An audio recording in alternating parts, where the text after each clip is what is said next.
Assalomu alaykum aziz obunachilar, kanalimiz kuzatuvchilari.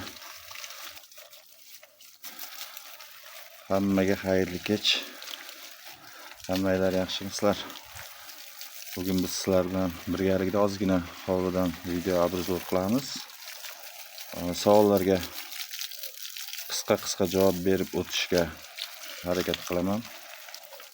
Bugun mana shu kesilgan atirgullarimizni chanqagan suv yaxshilab suv bilan paritib suv berib qo'yamiz. Birgalikda sizlar bilan suhbatlashgan holda.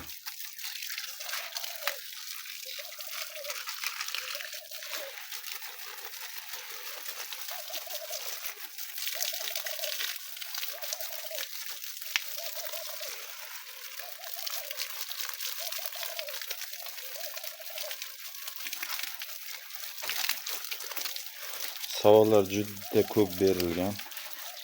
O'shalarga qisqa javob berib o'tishga harakat qilaman. Tashnaq gullarni kechki salqinda shlanka bilan sug'orib chiqaman.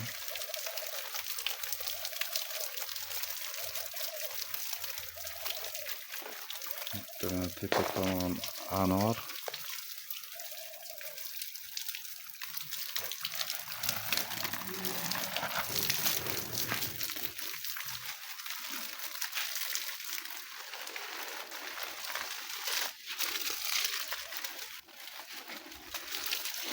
Suv oqib tursin chiqani.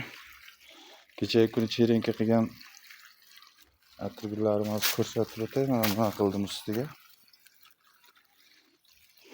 Sug'ormadingiz-ku deb yozib yuboribdi. Kecha chiqargan roligimda. Kecha videoni oxirigacha ko'ring deb doim aytaman, shuning uchun sabr qilib deb so'ragan savollaringiz o'sha videoning ichida ham bo'ladi deb.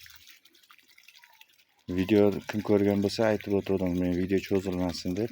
Cherenkani qilib bo'ldik deb ustiga o'tlarni, mana shu ekkan pushtamiz ustiga yulgan, agroddan yulgan o'tlarni soldim va bugun mana shu ko'rib turgan mana polomiya daraxti bitta xalaqit beradigan pastga egilgan shoxlaridan olib shu barglarning barglari katta bo'ladi. Shuni ham xuddi shunaqa qilib teglariga qo'yib chiqdim. Bu bargni eng zo'r nimasi juda ham katta, ham yumshoq. Bunday qilib cherenka qilingan ustiga kiygizib chiqdim. Namlikni saqlaydi. Kecha video bo'lgandan keyin men bularni aytib o'tdim. Nar yoqda agrodagi baqlajon, pomidor, chekkada bodringlar bor. Ularni ham hammasini sug'oryapman deb. Shular bilan birgalikda bularni ham yaxshilab zaxlatib sug'ordim va ustiga ko'rib turganingiz kabi namlikni saqlash uchun mana shunday holda o'tlar va o'sha barglar bilan yopib chiqdim ustini. Hammasini zaxni yaxshi saqlaydi. Bir qatordagi mana shunaqa atirgul, ikkinchisi ro'zvi atirgul, ikkinchi qatori. Kuzatish tomir chiqarganini ham ko'rsating debdi, xudo xolisa. Inshaalloh buni ham ko'rsatishga harakat qilaman.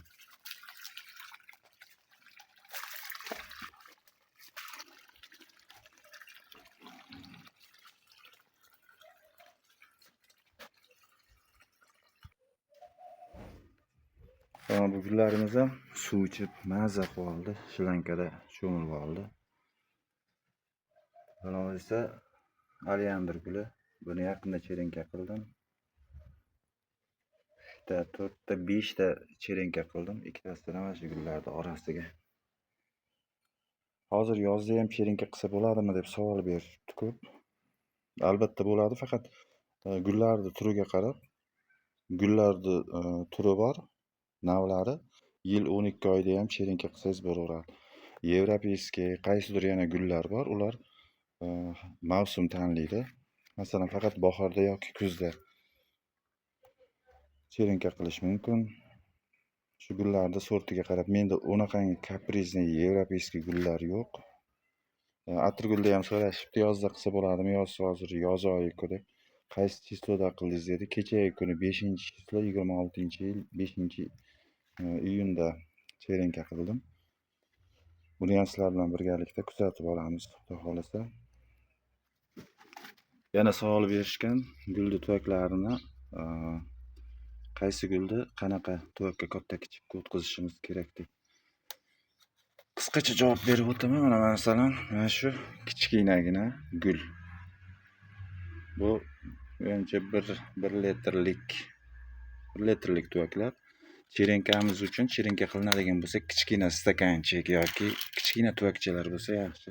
Mana fiks gulni cherenka qilganim, bu kichkina 1,5 litrlik bakalashkani kesib cherenka qilganman. Misol uchun tomir chiqargandan keyin kattaroq qolsa bo'ladi.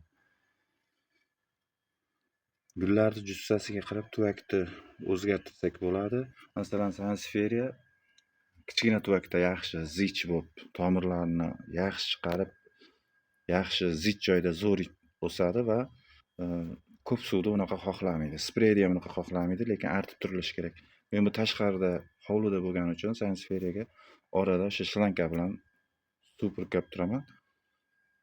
Bu gullarni chekasiga ekilgani uchun u tomonga uncha suv quyilmaydi, mana shu suv yaxshi ko'radigan gullarni o'ziga quyiladi. Kaktuslar ham alohida turibdi. Ular ham suvni ko'p xohlamaydi, quyoshli yorug'likni xohlaydi. Ularga ham alohida o'ziga suv quyamiz. O'sha suv xohlashiga qarab quyaverasiz. Sansferiyani ham ahamiyat bersangiz, bu yerga men o'sha ekkanimni ham ko'rsatganman. 5 ta katta tuvakni bo'shatib, zich qilib ekkanman. Undan beri nechta qancha shoxlar chiqardi va chiqarishda davom etyapti. Mana ko'rinayotgan bo'lsa, qancha zich bo'lsa, bu shuncha yaxshi o'sadi, yaxshi rivojlanadi. Mana begoniyalar ham chiroyli bo'lib o'syapti. Cherenka qilingan fikuslar bu.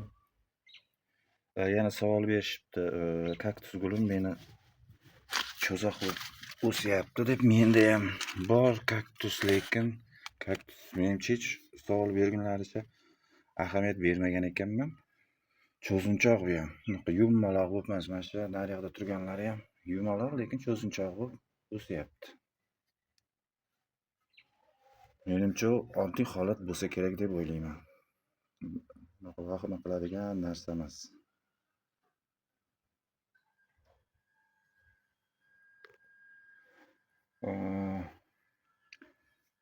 Cherenka qilingan gullar. Bu tomonda esa mana malachaya video guli ham cherenka qilganimizdan va shu holatda o'syapti mana. Chiroyli bu. Buni ham cherenka qilganmiz. Sizlar bilan birga ekkan begoniyamiz. Buni ham holati yaxshi, ancha o'sib qoldi bu ham. Gulli sharshara debdi nomini. Pechak gul deymiz.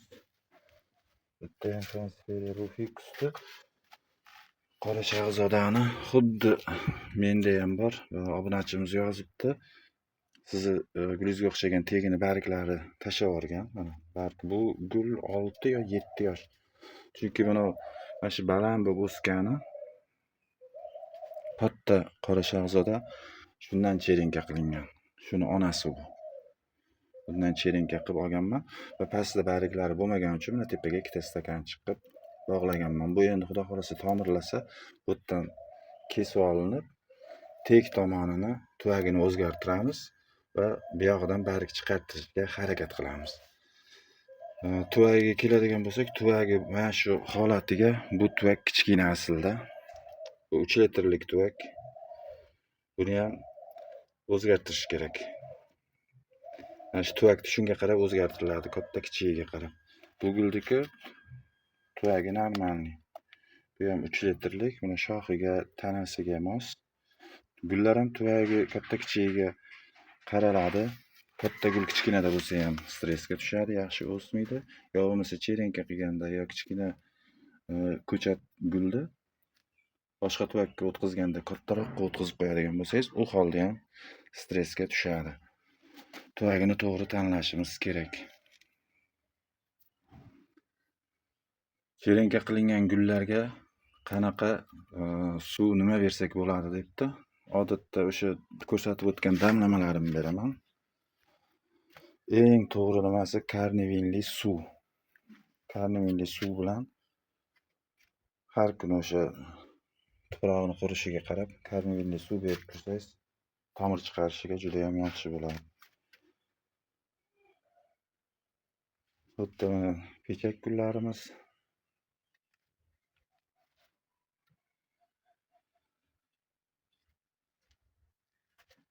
Demak, savollarga qisqa javob berdik. Yana qaysini so'rashibdi? Videorolik orqali javob beraman deganman. Savollar bo'lsa, albatta kommentariyada izoh qoldirib savol yozib qoldiring. Savolingiz bo'lsa, men videoroliklarim orqali keyingi videoroliklarda albatta javob berib o'taman. Ketkazgan vaqtinglarga rozi bo'linglar. Keyingi videoroliklarda ko'rishguncha sog' salomat bo'linglar. Xayr hammaga.